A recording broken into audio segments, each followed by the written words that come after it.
Do you feel emotionally connected to your plants? As if in the process of caring for them, they as well are caring for you? What about planty DIYs and thrifting for plant items? If I have your attention, then the Plants by Wade Lee podcast is for you. Join me, plant friends, as we dig deep and experience the magic of plants.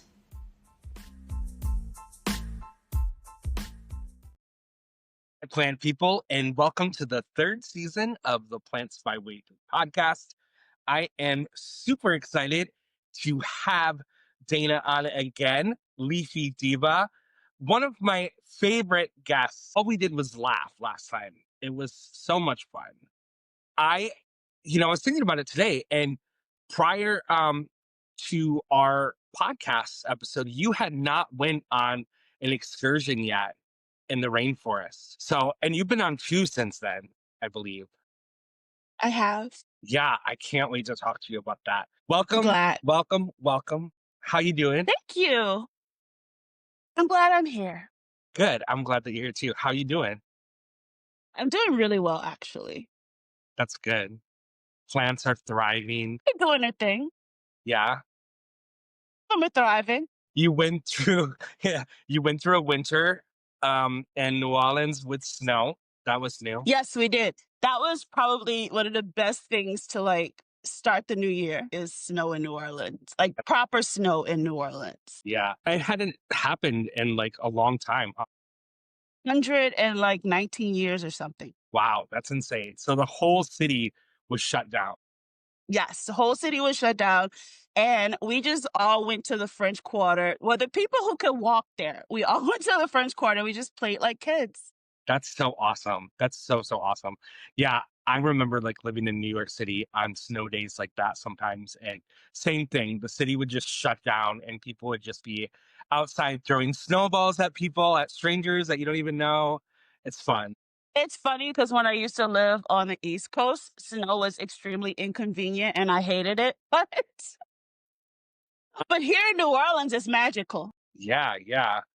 So what's up? Like, what's new? I know that you have like a whole line of things going on that are new for you, that you've been traveling so much.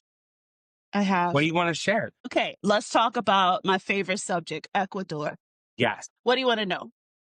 food. Okay, so Ecuadorian food, which is so Latin American food. What I didn't know when I first went is I didn't know the difference in all of the cuisines when you go to each country. So what I found interesting about Ecuador is they serve fries with a lot of things. Like with savory meals and stuff, they serve fries. Like that's a regular side. You don't even have to ask for it. And what's funny about that is they're delicious. You don't even need ketchup.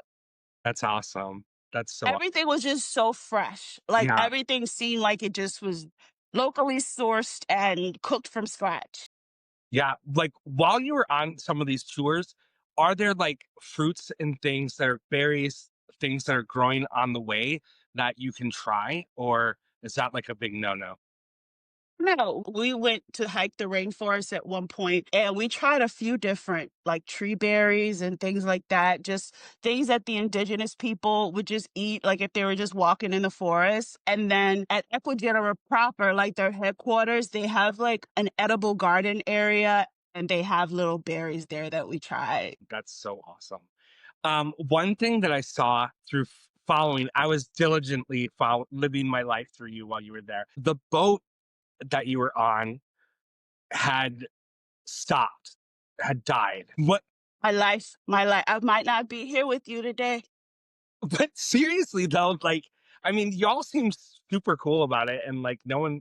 But was it really as chill as it seemed that we were Yeah, it watching? was. To be very honest, it was. And I think it's because most of us had never, I think, yeah, all of us had not been to Ecuador before. And we had such this like huge trip that was emotional and it was all of these things. And I don't know about the other people, but I was just so much more go with the flow when I was there than I am anywhere else because I mean, the whole Amazon can kill you. Yeah. So I figure if I have to die, this is the best place to do it. What is your like favorite takeaway from the trip? Like, and it doesn't have to be a plant, but it could be a plant. Like, just that one thing that you were like, wow, this is why I came here. I'm convinced, okay? I'm convinced that the Garden of Eden was indeed in the Amazon rainforest. You Really? cannot like make me believe otherwise. That's amazing. I am so serious. Yeah. What did you feel when you were like there and just in the midst of it? You know that Jurassic Park theme song? Dun, dun, dun, dun, dun. I literally would play that in my head like almost every time we got out of the car.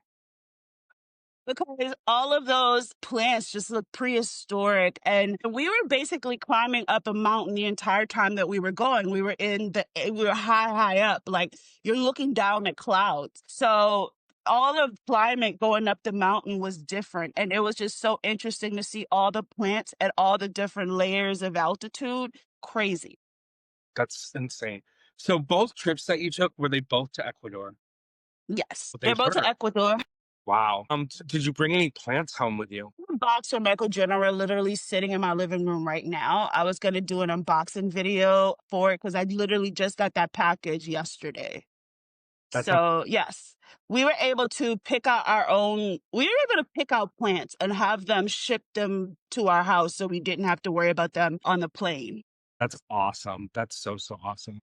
So I focused this time on plants that I normally would not purchase or I normally wouldn't think about. Some things that people haven't seen before that that's what I got. That's why I'm kind of excited to do the unboxing. That's awesome. Like I went past the anthurium and philodendron.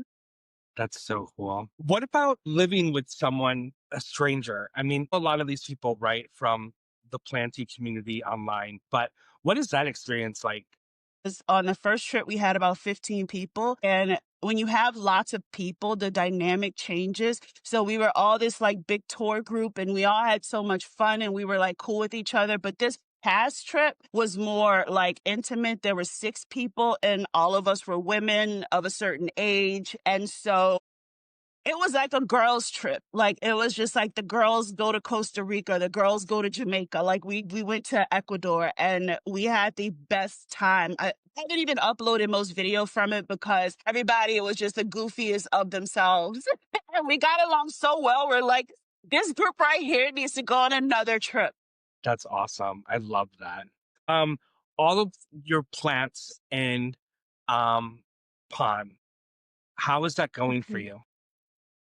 I'm glad you asked because there's going to be some big changes, or there have been some big changes for 2025. Decided to not have everything in pond. I decided to, for my Hoyas, to go back to soil and to keep the plants that are only necessary to be in pond because I was realizing that I can't have 100% of my collection in one substrate. I like having kind of a diversity of things so that I can talk to them or speak to them or have experiences and understand them because you can if you're just doing 100% pond all the time and you haven't touched soil.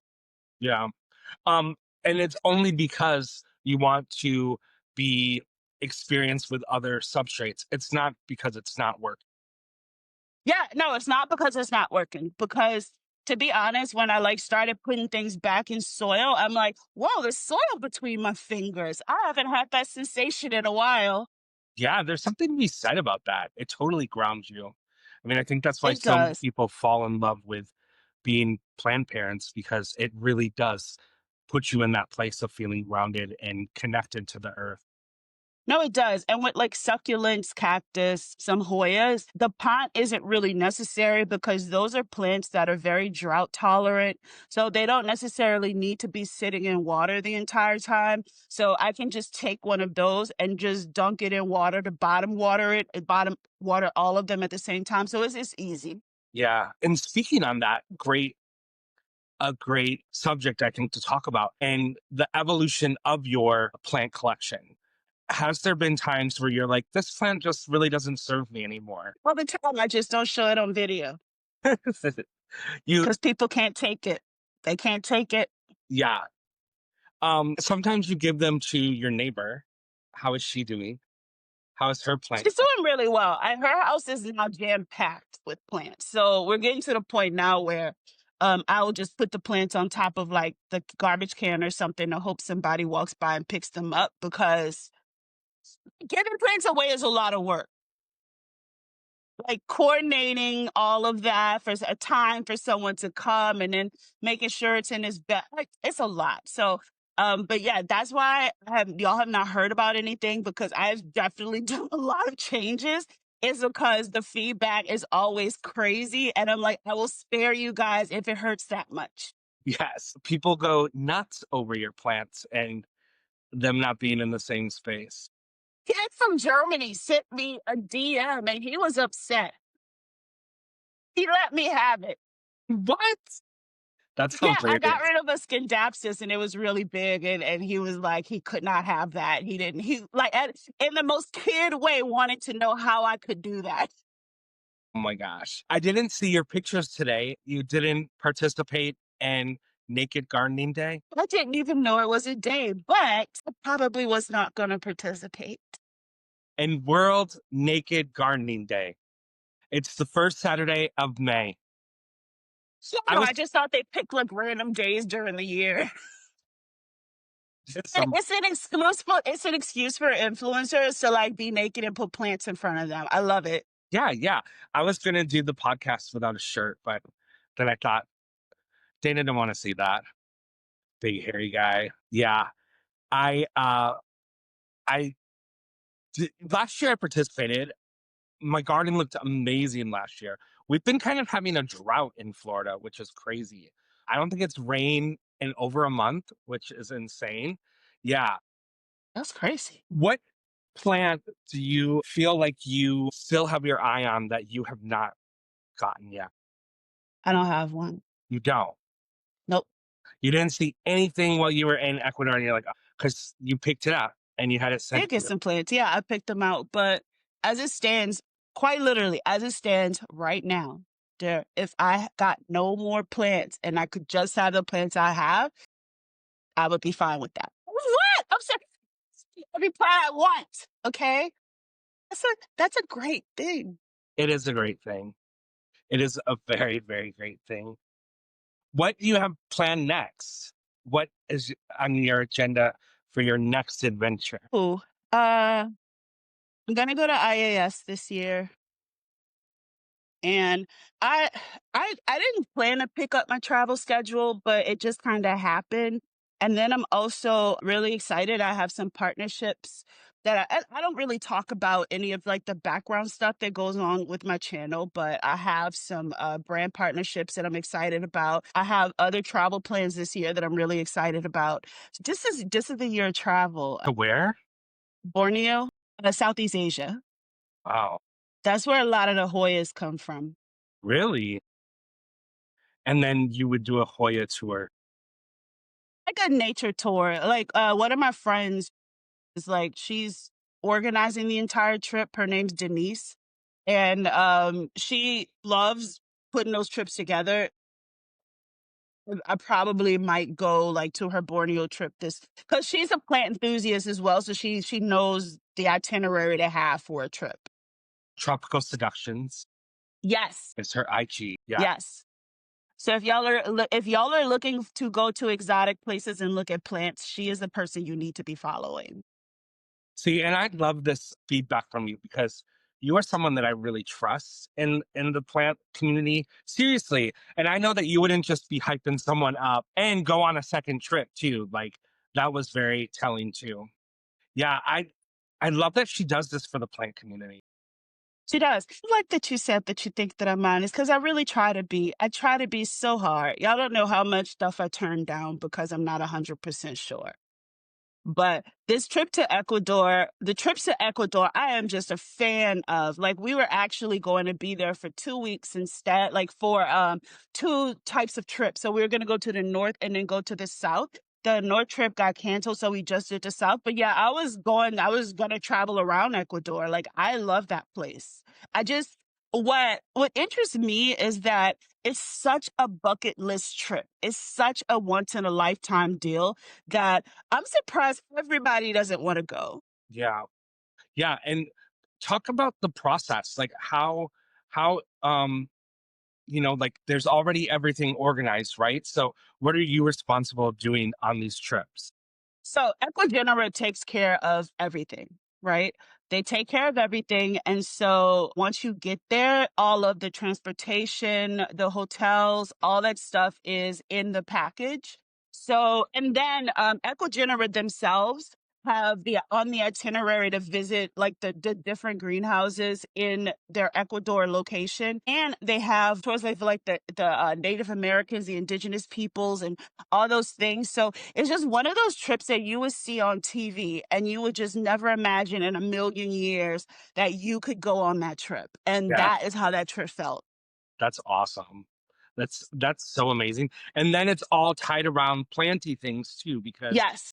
it's done by a plant enthusiast. So we had people in the group that were not necessarily like the biggest plant people. They just wanted to come to see the rainforest. And even they got something out of it. Since this trip, the second one was a little bit more laid back for me. I just would stand there, like, especially when we went to the rainforest, the cloud forest, all the way the top of the Cordillera del Condor, which is the mountain range on a border of Peru and Ecuador. And you get in there and you see all of these like plants that were so rare and are so hard to manage, and you're stepping on them.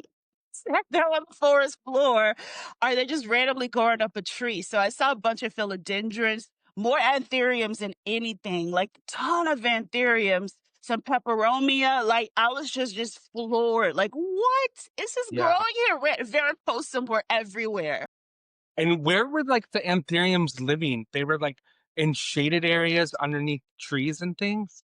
I'm glad you asked that question because I got so much insight on the way that plants naturally grow in their environment. And the answer is in both places. There are specific types of anthuriums that I would see on the edge of the forest where the light, a lot of the light came down. And then there were other anthuriums that were deeper in the forest where it's very dark.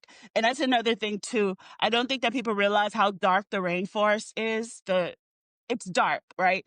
And so I thought on a first trip, like, I'm blasting these plants with a lot of light they're probably not used to. Yeah, so So interesting. yeah, it's not light at all, and all of those plants thrive, and everything in there is moist. Yeah, Everything you touch is wet, and that's how those plants live. that's so cool. What about wildlife? Did you see wildlife on? Thankfully, no. To be honest, so the rainforest is so expansive that like animals kind of know not to hang around the edges because like we're there. So Yeah, if you yeah, go like deep, deep, deep, like miles into the rainforest, you'll probably find a ton of wildlife. But on the outskirts of it, you don't really see much. Like there are tapirs or tapirs or whatever you call those things. They're there. We thought we were going to see one, but we didn't. But like I said, the animals kind of know that they shouldn't be on the edge of the forest around us. yeah. Well, and your accommodations too. It's not like you're staying in a five-star hotel. You're there on the river with nature just surrounding you. It's pretty cool. Yeah. We went to a place called the Rio Equal Lodge, and it was something out of TV. It didn't feel real. These were like treehouse looking rooms, and I had an entire treehouse to myself with a view of the river, like literally right outside. And I slept with the doors open, with everything. It's just like it's so safe out there that it's not a big deal to be by yourself in the middle of the rainforest. Crazy. You don't get scared at all? You just feel like this is nature. It can't hurt me. Like I don't know. It just I'm telling you, it's an emotional experience because you really realize like I am a part of nature. Like I'm a part too. Like I'm talking about nature, but I'm part of it. Yeah. People live amongst us. There are even uncontacted tribes that are still there. That's so cool. That's so Yeah, they told their other tribes that are contacted, like tell them to leave us alone. that's awesome. Yeah, like their tribe, the neighboring tribes that are in contact with scientists and stuff. The other ones basically told them like, we don't want to be found, we don't want to be bothered. Let them know. Yeah. I wanna move with that. It would be so I know they said they don't want to be bothered, but can they take one visit? that would it's so cool. It's so profound too. That that feeling, wow, I am part of this. Denise actually was on the podcast and she had said the one thing about her wanting to, her desire and passion and idea about even going on these trips was watching Pocahontas and wanting to, exactly like you said, feeling that, being in the midst of it. And, wow, I am part of this. It's very cool. Yeah, and you feel connected because you quite literally see people just living their everyday lives in the rainforest. Like a lot of the houses that we would see like in the more rural areas at the top of the mountain, they were mostly like open concept, and there were kids everywhere and everyone grows things in their yard, so bananas and corn and all of these other types of things. And they're so far away from like a McDonald's, or they're so far away from all of that other stuff that they live very traditional. And it's crazy to see. And you're like, I'm really a part of nature. These people are literally living in the rainforest. And on top of that, there are people who are living actually in the rainforest, like in the middle of it. Like that's crazy to me. It is crazy. It's got to be something to be able to say that you've seen that. It's also funny that those people could care less about the plants I like. Yeah, right? Like You like might you see said, like a yeah, somebody might have their landscape and they might have a bunch of anthuriums in the front or a bunch of philodendron, but other than that, they look I guess it will feel like they look at it like pothos. yeah, but they would be landscaped in people's yards. Yeah, they would just be in front of people's yards. What I'm learning is that plants play a larger role in life than a lot of us Americans like think, because I have the ability to just have plants as a hobby. But I realize that people who live in the rainforest actually use plants for medicinal purposes, ceremonial purposes. They're not just to look pretty. So we were more introduced to plants that the actual indigenous people use for various things. They're things that can be like there are all of these like things that you pick up on the rainforest, and it can be used as homes. That is And so there are cool. trees that they specifically use to make clothes. Like they have, so those are the plants that are more interesting, is the ones that are useful to them every day. Wow. And you got to learn this and experience it with the indigenous people. And I got to eat beetle larvae, Oh, big, huge beetle larvae.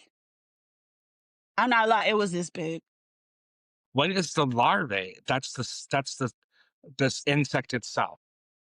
Yes, so that is a stage when the insect is just looking like a maggot. This is their caviar. It's not the caviar. What it is if you're going out for a hunt or you're going out on a long day in the rainforest, they could be snacks. Like you just, pick one up in a rotted tree and you pop it in your mouth, and you have protein to last What's for a it little taste while. like? Chicken. Not good.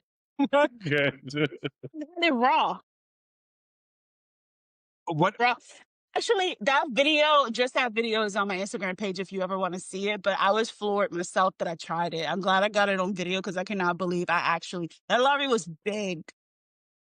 and it's kind of like a gelatin or it's crunchy.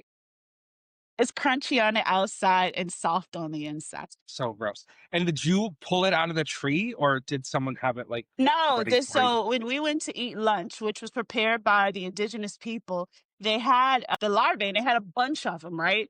And so they were kind of crawling on a table, and everybody's like, oh, and the indigenous people thought that was funny, obviously. But then I saw like this indigenous guy, he's just popping them in his mouth like snacks. So while it almost seemed like they're trying to scare us, kind of like, would you try beetle larvae? I'm like, I bet. I love it. Were you the only one who tried it? Yeah, I was the only one. See, you're the kind of girl I need to take on a trip. I'm saying I enjoy every bit of a trip to places like that. What about markets? Did you go to any like side of the street Tons of markets? markets. Yeah, Tons of markets. And the best thing is Ecuador uses the dollar, so you don't have to exchange money when you get there. It is great. that's amazing. What kind of things did you particularly enjoy or purchase at the market? The indigenous market, I purchased most of the things. I purchased whatever.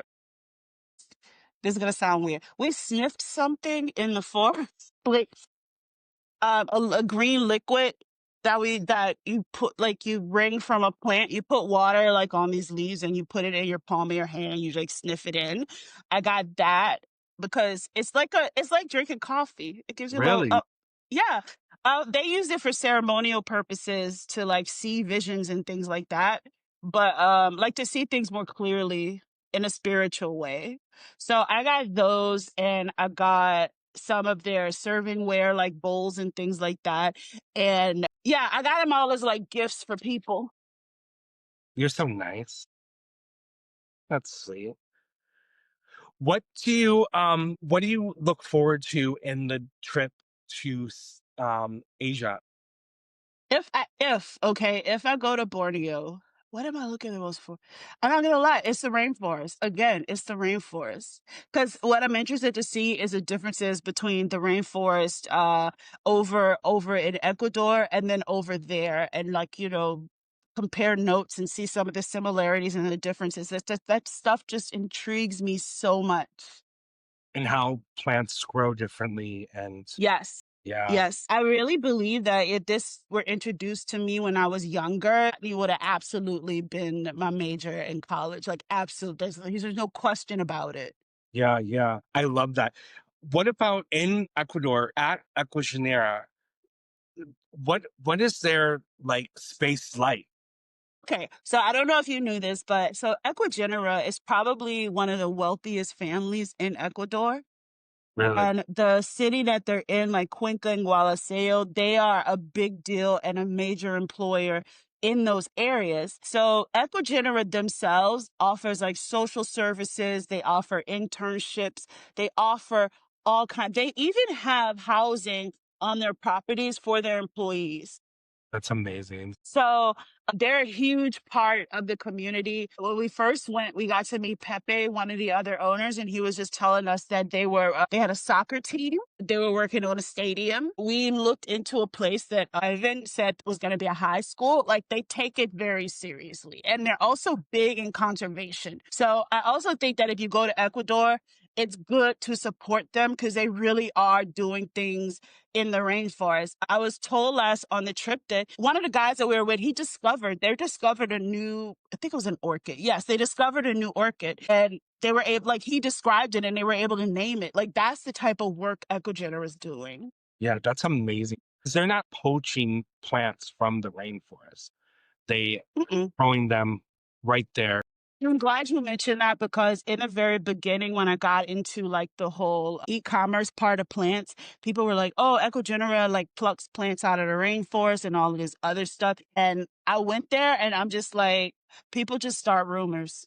I think for some people, especially plant enthusiasts, we all get really excited about very rare, very hard to get things. And so I guess when a new plant comes on a market or a company has gotten them, maybe it's just thought that they were poaching it from the rainforest. I know the alocasia Jacqueline went through that. And from what I know, they were indeed poaching those from the rainforest. I love that you said that you saw firsthand so much of the work that the community work that they're doing and what they're doing to give back to the community.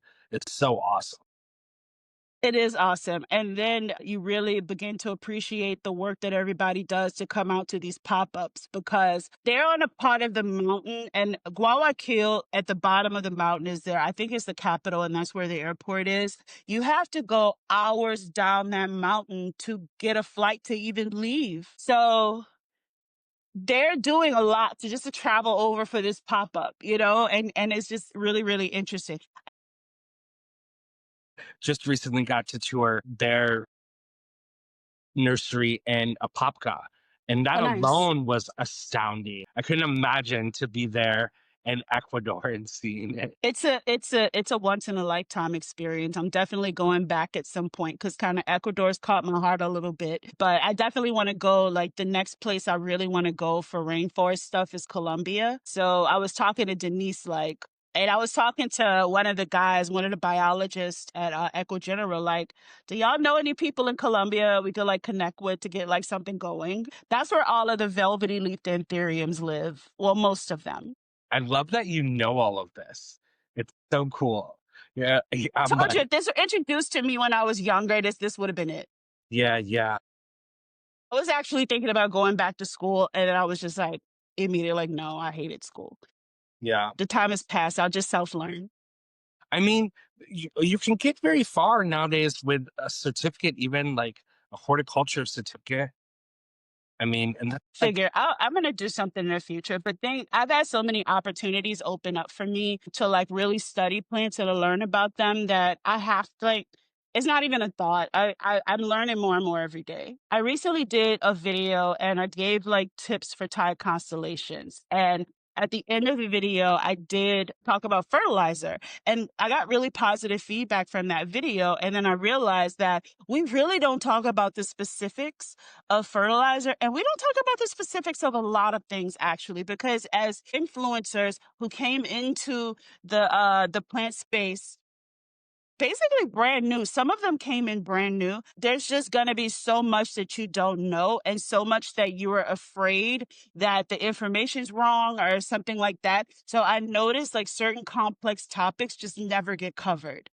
yeah, So I want to change that this year. So I have a lot of friends who are actually like professionals in the industry, and I reach out to them just kind of like, would you mind like if we're on if I do like an expert, part of it and I can ask an expert. And when I worked at Canopy, you had those guys. So I'm around the industry a lot and they have so much to offer. And it's just like if we work together, then we can answer all the tough questions because Fox Farm, for instance, I was showing their fertilizer.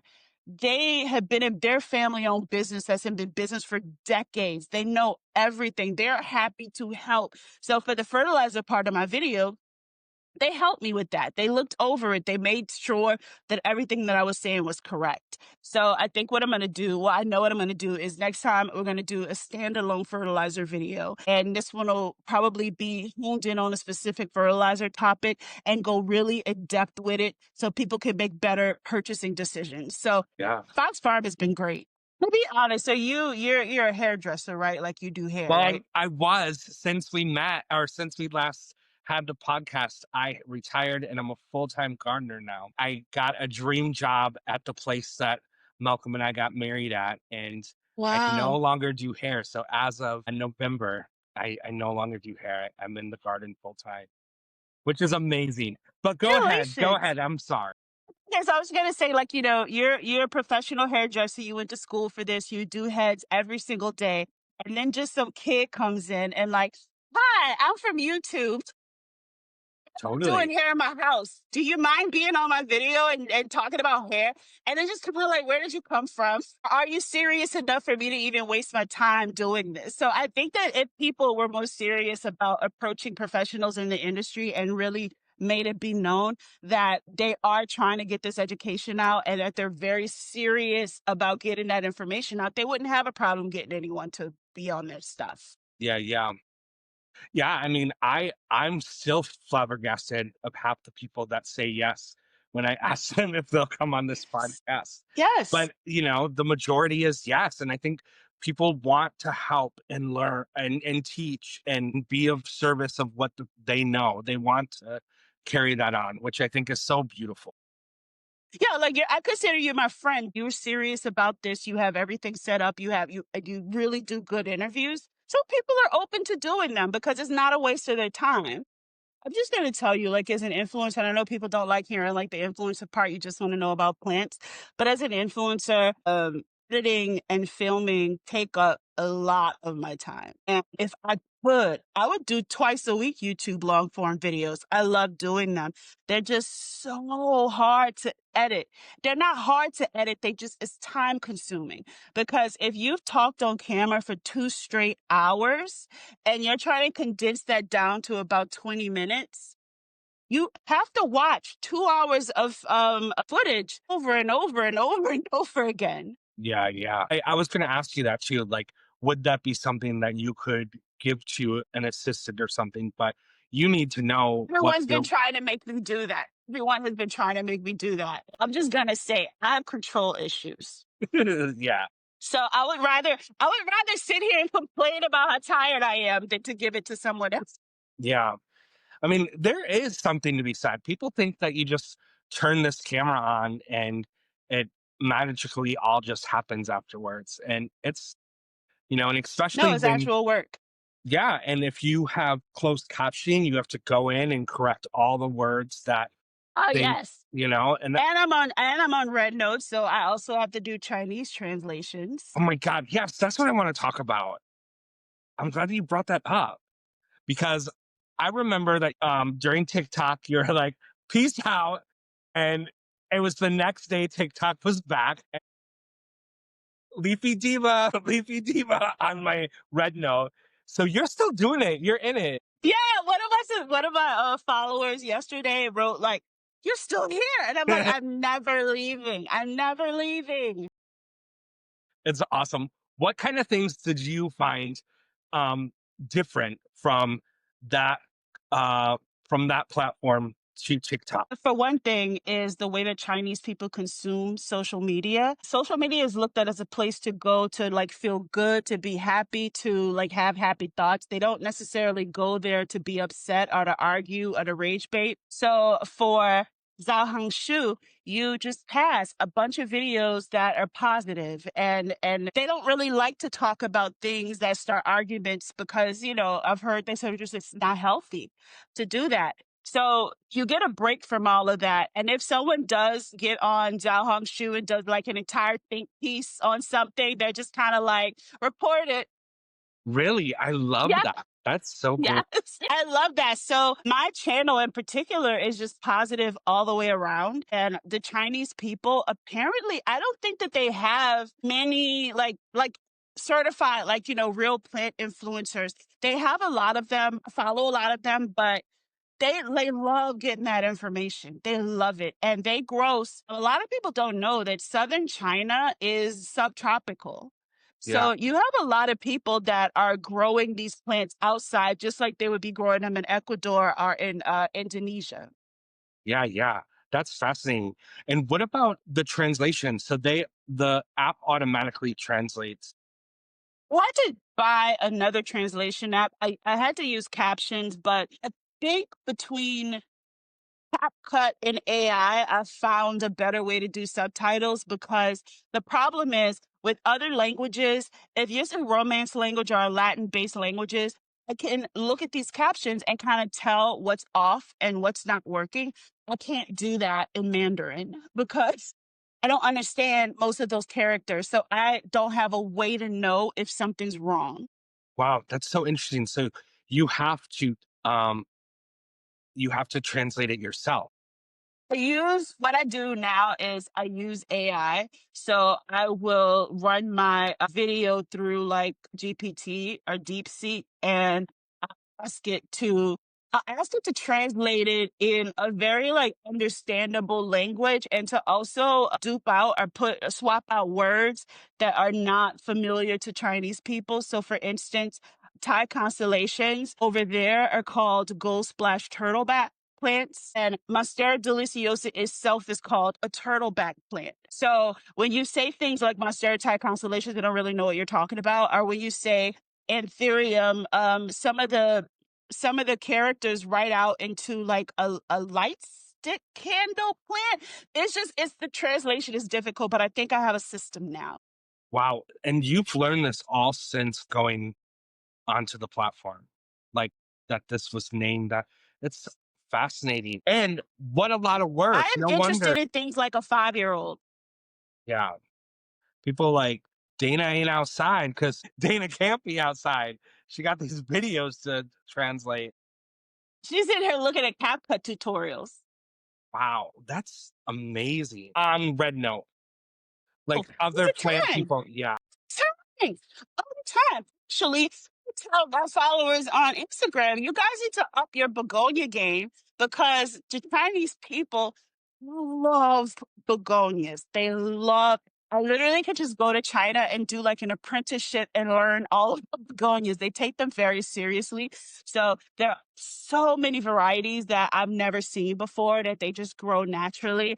And the cultural exchange between how we take care of plants is very amazing because they do different things. We do different things. And you start to realize some of the things that might not, the things you do that aren't necessarily necessary because, like, an entire other country doesn't do that thing at all and their plants still thrive. So Yeah, it's that's so those kind of interesting. moments you have. Yeah. What about I'm so fascinated by all this now. What about their culture having like the IKEA cabinets? Like, is that something that the Chinese people do with their plants? At least on Zhaohangshu, Chinese people tend to have a very like nationalist view about the things that they consume and what they buy. And so they like it when they can get things that were made inside of China. A lot of what IKEA is like a Dutch brand. Is it a Dutch brand? Yeah, or Swedish brand. From Yeah, one Sweden, of those. Swedish Yeah, brand. Yeah. So I noticed that they tend to whatever they can do in China, they do in China. So I see a lot of the furniture stuff they have there from Chinese people's, manufacturers selling, which is which honestly makes sense because all the main people in the world get their things manufactured in China. yeah, of course. Yeah, it's insane. Wow. Yeah, I've become I was never really that. I'm a huge okay, so outside of plants, I'm probably even more interested in like history and geopolitics. So I love learning about cultures and like different countries and I love cultures is probably one of the best. Like if I could do like a cultural anthropology class, that would just be amazing. So I've always known about China. It just never interests me in the way that some other countries did. And now that I'm on Zhao no, totally all China. It's intrigued. I said, pick interest enough where I actually want to go now. And I actually would have people that I know if I went.